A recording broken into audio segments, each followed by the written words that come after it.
আমার গার্লফ্রেন্ড একটা ছেলের সাথে ছবি পোস্ট করেছে। ছবিটা দেখেই বোঝা যায় দুইজন খুব ক্লোজ। গার্লফ্রেন্ডের এই আইডিতে আমি অ্যাড নাই। আমার গার্লফ্রেন্ডকে জিজ্ঞেস করলাম, তোমার এই আইডির কথা আমাকে বলনি কেন? অবাক হয়ে আমার দিকে তাকিয়ে সে বলল, কোন আইডি জয়? আমার তো একটাই আইডি, সেটাতে তো তুমি আসো। আমি তখন পোস্ট বের করে আমার গার্লফ্রেন্ড সুইটিকে দেখালাম। সুইটি চোখ বড় করে আমার দিকে তাকিয়ে বলল, ও মা, দেখছো বাবু, ছেলেটা কি ফাজিল, আমার ছবি দিয়ে ফেক আইডি খুলেছে, তুমি এক্ষুনি রিপোর্ট করো। আমি আইডিতে রিপোর্ট করলাম। এরপরে ওই আইডিটা খুঁজে পাইনি, মনে হয় ফেসবুক ব্যান করে দিয়েছে। এর কিছুদিন পর আরেকটা আইডি দেখলাম। সুইটি তখন দেখে বলল, বাবু, আমি আর ফেসবুক চালাবো না। এসব ফাজিল ছেলেরা শুধু আমার ছবি দিয়ে কয়েকদিন পর পর ফেক আইডি খুলে, আবার দেখো ছবি এডিট করে অন্য ছেলের সাথে ছবি পোস্ট করে।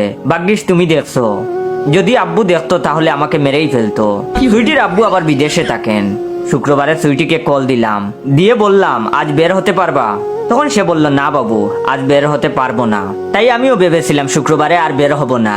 কিন্তু আমার এক বন্ধু জোর করে নিউ মার্কেটে আমাকে নিয়ে গেল। গিয়ে দেখি সুইটি একটা ছেলের সাথে নিউ মার্কেটে এসেছে। তো তখন আমি তাকে কিছু বলি নাই। রাতের বেলা আমি তাকে জিজ্ঞেস করলাম ছেলেটাকে। তখন সে বলল, বাবু, তুমি রবিনকে চিনো না? ও তো আমার কাজিন। আম্মু আমাকে পাঠিয়েছে একটা জিনিস কিনতে। তুমি কি আমায় অবিশ্বাস করো জয়? তখন আমি বললাম, না না, অবিশ্বাস কেন করব?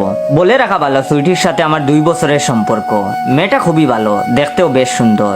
একদিন রবিনের সাথে আমার টিএসসি তে দেখা হলো। রবিন আমাকে দেখেই ডাক দিল, জয় ভাই। আমি প্রথমে চিনতে পারিনি, পরে চিনলাম আর মনে মনে বললাম, আরে এটা তো সুইটির কাজিন। রবিন আমার কাছে এসে বলল, আপনি জয় ভাই না? আমি আবারও মনে মনে ভাবতে শুরু করলাম, রবিন আমাকে কি করে চিনলো, বুঝতে পারলাম না। সুইটি কি ওর ফ্যামিলিতে আমার কথা বলেছে? মেয়েটা দেখি খুব কাজের। তখন আমি বললাম, হ্যাঁ আমি জয়, আপনি? তখন সে বলল, আমি রবিন।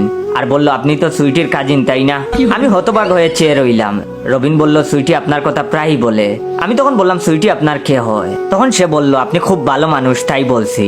সুইটি আমার গার্লফ্রেন্ড। আমি এটা শুনে আমার কথা হারিয়ে গেছে।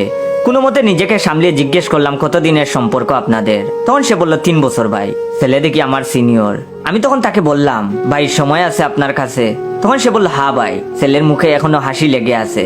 একটু পরে অবশ্য হাসিটা থাকবে না। আমরা মধুর ক্যান্টিনে আসলাম। আগে একটু চা খেয়ে নেই। ওর হাসিটা দেখতে ভালো লাগছে। ও ভাবছে গার্লফ্রেন্ডের কাজিনের সাথে সম্পর্ক ভালো হচ্ছে, সামনে কাজে লাগবে। বলা তো যায় না, যদি পালিয়ে বিয়ে করতে হয়। চা খেতে খেতে আমি বললাম, রবিন, তুমি কি সুইটির কোনো ফেক আইডি দেখেছো? রবিন অবাক হয়ে আমার দিকে তাকিয়ে বলল, হ্যাঁ ভাই, কয়েকটা ফাজিল পুলা এই কাজ করেছে। আমার আর বুঝতে বাকি রইল না, ঠিকই আমার মতোই ওকে বুঝানো হয়েছে। তখন আমি বললাম, আইডিটা এখন নাই তাই না? তখন সে বলল, আমি রিপোর্ট করার পর আর নাই। আমি তখন বললাম, আইডি ঠিক আছে, তোমাকে ব্লক করা হয়েছে। এবার অন্য আইডি থেকে সুইটির আইডি খুঁজে বের করলাম। রবিন এটা দেখে ঠিক বিশ্বাস করতে পারছে না, আর আমাকে বলল, ভাই আপনি এসব জানলেন কি করে? রবিন আমাকে বলল, ভাই আপনি এসব জানলেন কি করে? আমি তখন একটু হেসে বললাম, আমিও তোমার মতো একজন ক্যান্ডিডেট। তখন সে বলল, বলেন কি? আমি তো জানতাম আপনি সুইটির কাজিন। তখন আমি বললাম, আমিও জানতাম তুমি সুইটির কাজিন। তারপরে একটা ফেক আইডি খোলা ছেলেকে মেসেজ দিলাম, আমি সুইটির কাজিন, তোমার সাথে কথা আছে, যোগাযোগ করো। আমি আর রবিন হতবাক হয়ে শুনছি রাসেলের কথা। রাসেল হলো সুইটির ছবি দিয়ে ফেক আইডি খুলেছে। এটা অবশ্য সুইটির কথা। আসল ঘটনা, রাসেলের সাথে সুইটির সম্পর্ক 4 বছর ধরে চলে। রবিন তখন বলল, ভাই আপনি তো আমার 1 বছরের সিনিয়র। 3 জন মিলে আর 2টা আইডির রাজন আর আসলামকে পাওয়া গেল। এরা সবাই সুইটির বয়ফ্রেন্ড। রাজনের সাথে সম্পর্ক 5 বছর, আর আসলাম আমাদের সবার সিনিয়র। ওর সাথে সুইটির সম্পর্ক 6 বছর। প্রতি বছর একজন করে যোগ হয়। সুইটি এখন আমাদের কারোর সাথে যোগাযোগ করছে না, ওর বাবা বিদেশ থেকে আসছে বলে। কাজেই এখন ও খুব ব্যস্ত থাকবে। এটা অবশ্য আমাদের সবাইকে আলাদাভাবে জানিয়েছে সুইটি। একজন মধ্যবয়স্ক লোকের সাথে সুইটিকে দেখলাম আমরা। এখন আমরা 5 জন একসাথে সুইটিকে ফলো করি। রাতে সুইটিকে মেসেজ করলাম, আজ তোমার বাবার সাথে তোমাকে দেখলাম, তোমরা শপিং করতে গেছিলা বুঝি? তখন সে বলল, হ্যাঁ, পরে কথা হবে, এখন আমাকে মেসেজ দিবে না। পরদিন রবিন আমাকে কল দিয়ে বলল, ভাই জলদি আসেন। আমি তখন বললাম, কি হয়েছে ভাই? তখন সে বলল, আসেন, আপনাকে বলছি সব। ছেলেটার কথা শুনে খুব উত্তেজিত মনে হচ্ছে। আমি রবিনের সাথে দেখা করতে গেলাম একটা রেস্টুরেন্টে। গিয়ে দেখি রাসেল আর আসলামও এসেছে। মনে হয় সুইটির নতুন কোনো বয়ফ্রেন্ড পাওয়া গেছে। তখন আমি বললাম, কি হয়েছে রবিন? তখন সে বলল, আজ সুইটির বাবার সাথে দেখা, একটা 10 বছরের মেয়ে নিয়ে যাচ্ছে। আমি ভেবেছিলাম সুইটির ছোট বোন হবে। আমি সামনে গিয়ে সালাম দিলাম আর বললাম, আঙ্কেল কেমন আছেন? উনি আমাকে আসলে চিনতে পারলো না, চেনার কথাও না।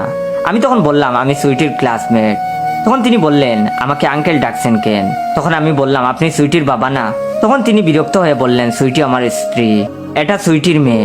রবিন বলল, ভাই আমি এটা শুনে দ্রুত পালিয়ে এসেছি। পরে খবর নিয়ে জানলাম উনি সুইটির দ্বিতীয় হাজবেন্ড।